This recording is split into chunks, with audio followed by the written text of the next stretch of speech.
Hi, for Real Time with IPC, this is Dan Bollier, and today we've got a little panel discussion here going on marketing in today's PCB climate. To my left is Judy Warner, who is a marketing guru at Transline, right here in Anaheim. And then Yash Satary has a... Sataria. Hard. Yeah, well, I'm kind of stupid, and you are at Saturn Flex in the Michigan area? Alpharetta, Georgia, actually. Okay, that's a long ways from Michigan. Where well, the other shop's in Detroit. Okay, so. There we go. And Stuart Hyatt from Mutrax? Mutrax, yep. Okay. Okay, great. These are all, I was told, the top marketing people in the industry. So we're going to put them on the spot today and just see what their opinions are. Just to start out, my opinion is we need a lot more marketing. I've written 350 columns about this. It's my life. I'm an apostle about it, so I wanted to meet with other people and see if they were as nuts and passionate about it as I am. So, Judy, can you just start off by telling us about what you do and what you think works, just a little bit of the basic stuff you do marketing at Transline? Sure. Well, I've been in the industry for about 20 years, but the last 3, while I've been at Transline, I've been heavily focused on marketing. And I had a little break in there where I left the industry, and so when I came back, it was like starting all over. So, you know, a lot of my contacts and that, I had to start over. So I had to find fresh and creative ways to get connected quickly. Like you said, not knocking one door at a time to, you know, no one knew who Transline was.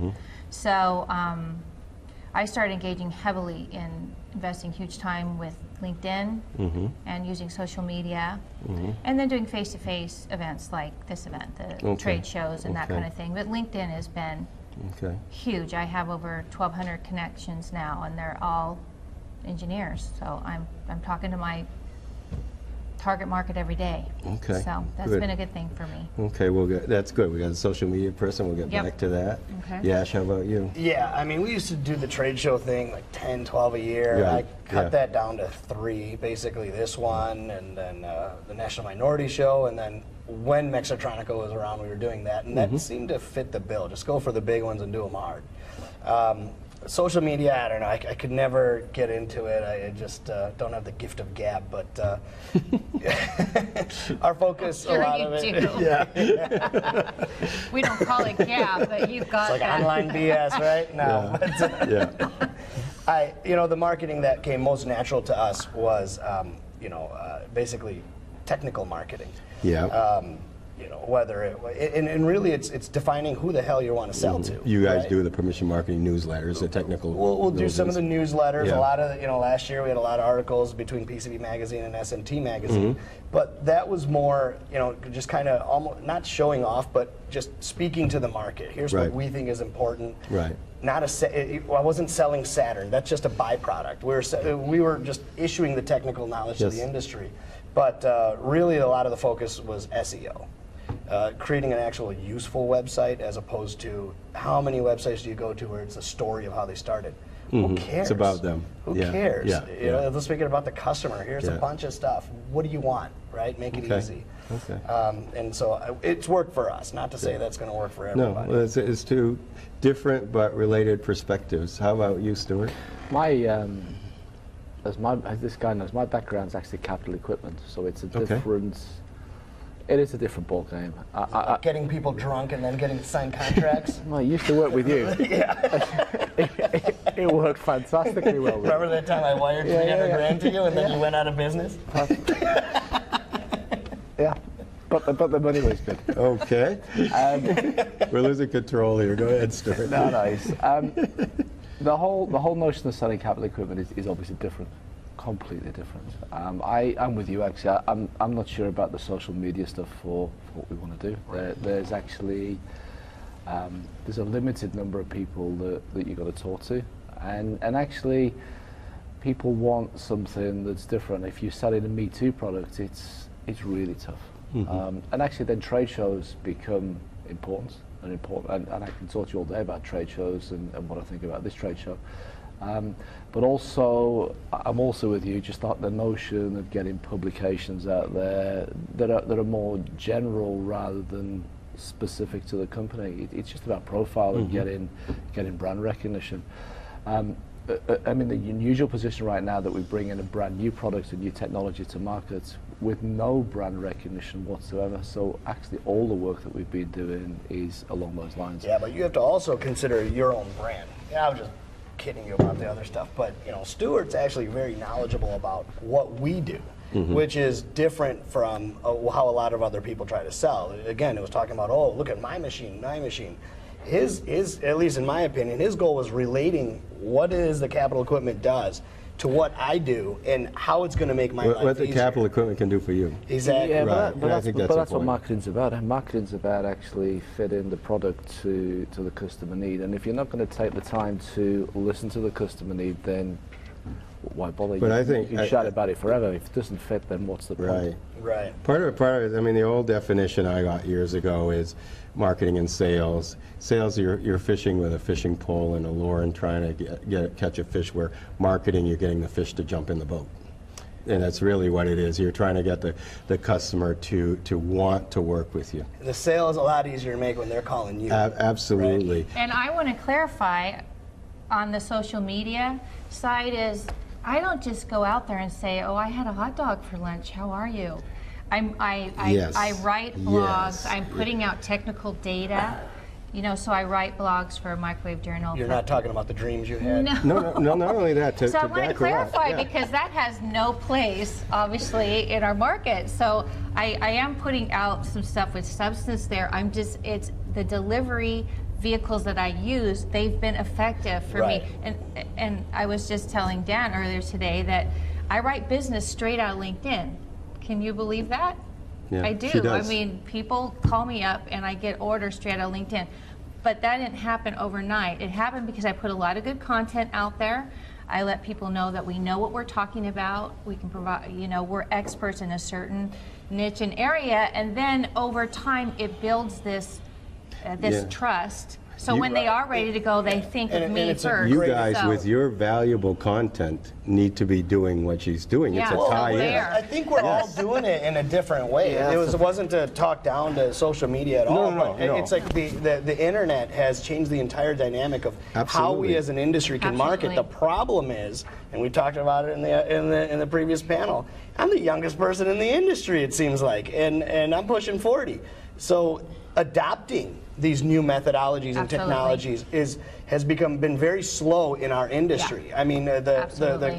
the most you could see is people that took a print ad and just put it on a website. Absolutely, Big deal, yeah. right? Yeah. It's doing something more dynamic and But something more the involved thing that is, I mean, shows you if the you look, value. if you look at marketing, I read a lot of Seth Godin, who I think is a brilliant marketeer, and he years ago came up with the concept of the tribe. He came up with permission marketing, which is what you do, and the tribe, and we build tribes. That's what she's doing. You build tribes. For example, my wife is a quilter.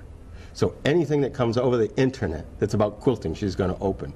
Anything that comes over the internet, if you're a golfer, you're going to open. So you're creating tribes. And it came about years ago when Dell decided they were going to write a curriculum for homeschoolers, you know, because no one had done it. And so out of that came a tribe of homeschooling families who, guess what, bought Dell computers and watched everything about 12. You do it with what you're doing. Now, you're putting it out here, nothing wrong with 007 and wherever you write, but she's taking it and she's going right at them and right to the building a customer base, tribe. right. Because what you started to say about, you know, I didn't say where I ate lunch, it's exactly right. I see two things. I see the 19-year-olds are brilliant at delivering the message. They have no message to deliver. That's true. You know, we have to give them a message to deliver. Say, okay, you know how to do all this stuff. Right. Twitter, all that. Go do it, but we're going to feed you the messages that we want. So. Right. And I agree with what you two are talking about. And so I am agreeing with you that's the most effective way to market. And what I'm saying, in addition to that, that disseminating that sort of following or building of a tribe, the social media is a great tool to do that, but you need to know how to do it effectively and right, and you have to be a giver. Well, the bottom line is you just got to at least do something. I mean, Yeah, there's a but- lot of people but- that don't do Anything. anything Right. whatsoever. And you know what, there's but a you do lot need of something different to write about every day as well. I mean, I remember back in the day before Twitter, before the internet, and companies did quarterly newsletters, and it was great for the first year, and then you actually run out of things to write about.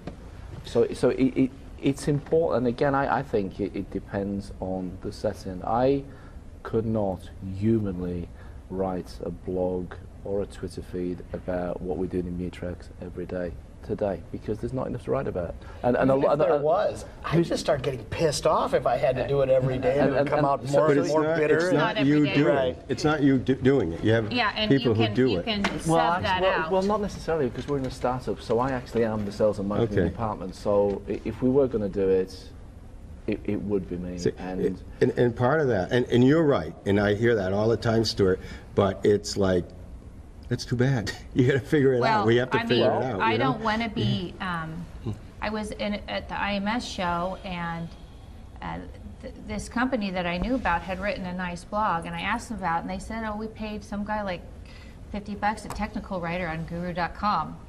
You know, there's so many sites out there now where you can offload it as long as they're skilled in a technical area. So, and not to say that blogs are the null. It may not be for you, and it may not match your culture. Or I think that's important. I don't think it's cultural. I think what's the fit, right? Yeah, exactly. And that's exactly the point. You know, as much as some products fit some customers, some ways of marketing fit some organizations. Absolutely. Right. And you know, the place they are in their timeline. Exactly. And we're launching a $1 million piece of equipment. It's quite a technical sell. It's a comprehensive sell, and to do that by social media would actually be doing the products and the development of this service. This is a sit down, understand the process, real long technical sale, samples, let's do some processing, let's see how it fits, and it needs that real technical interaction. Now, let's take this forward a few years and we're established as a business and we've got ongoing sales, then it comes in and it takes on a whole new dimension. I can see how we would then automate and use things like that for support, technical documentation, but at the time in our evolution, there's just nothing to talk about. That's a very good point. Once it's $1 million piece of equipment, it's not going to have like 20,000 customers, right? But you know, somebody said once, like, and you know, whatever idea I have and I speak, everybody comes up and says, that won't fit in my business. That won't fit in my well. Now, switch that around. Let's do a little something with what you're talking about. If I were working with you, this is a critical time that I would be talking about. I would even do a little leaking information and the development of the product. I would do a little bit of, this person bought it, because you're looking for mojo. You're looking for momentum. But we've been doing that for several years now, and we've written several technical articles, and those articles have actually generated significant global interest. Yes. And they were a generic, I mean, some of the articles were just about imaging in general, not even about the product. It was about the whole imaging portfolio, where we fit in, what our strengths and weaknesses are, and actually I think that gives credence not only to the product, but our understanding of where it fits. Because again, it's not a catch-all. This is not something that everybody will use in every shop in the world, but the ones that will use it and where it fits, they'll just rip my arms off because it will be so revolutionary. Wow. Yeah. So and it's what you said, it's about taking the time to understand what the customer or potential customer wants, you know, and also ultimately respecting their decision. But I mean, what's going to be important for us next year when the machine's there is trade shows. I mean, trade shows is a whole new dimension. We're sat upstairs, downstairs, there are thousands of people. And how do you get people to your booth? All of that runs into the social media side. Right. Well, yeah, it does, but you know, but it's more than social media. I mean, let's take. Well, not one thing it precludes another. It's a mosaic. Marketing is a mosaic of everything that works. Yeah, it is. But the trade. Or a quilt. Whatever. But if you want to make my Debbie happy, we'll say that. We'll leave it in. No, but I think I think that we should not overlook the cost and expense that's gone on downstairs. There is enormous cost downstairs. There are massive pieces of equipment, each have cost thousands of dollars to be there. There's thousands of dollars of support, installation. I mean, to run. But what do you mean by that? So does that mean well, we should keep doing it? I don't get, because it costs a lot. I think I think it will only keep happening. I mean, I used to spend a lot of money. He will tell you a lot of money on trade shows. Really, They were kind of the best displays out there. yeah, we spent a lot of money on trade shows. We supported every trade show on the planet for PCB, and we spent a lot of money taking a lot of expensive equipment around the world. And it got to the stage where you look at the return on it, and it was questionable. And then you find yourself with a dichotomy: do I go? Don't I go? If I don't go, how will the market reflect it? But from a customer standpoint, it was very critical. When you're buying a $100,000, $200,000, $300,000 piece of equipment to see it, touch it, feel it, and that's why we that's why we did it. Right. But then you have all kinds of considerations, and this is why I think the whole marketing mix is such a big picture. Take next year. My one reservation about bringing a $1 million piece of equipment to the States next year is the shows in Vegas, because that trade show competes with the city. But it's just a nightmare. I completely agree. Switch it around, and Judy, I'd like you to join in, but with YouTube, with everything going on, webinars, YouTube, all of that, why do you have to bring it? Why can't you bring the people to your machine?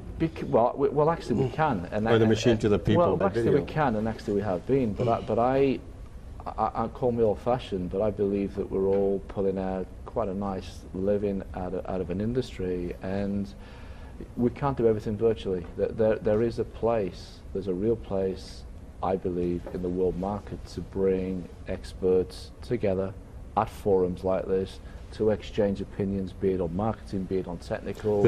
I completely agree, and that's another story. And I agree with you too that for us, we're very specific about the trade shows and very strategic.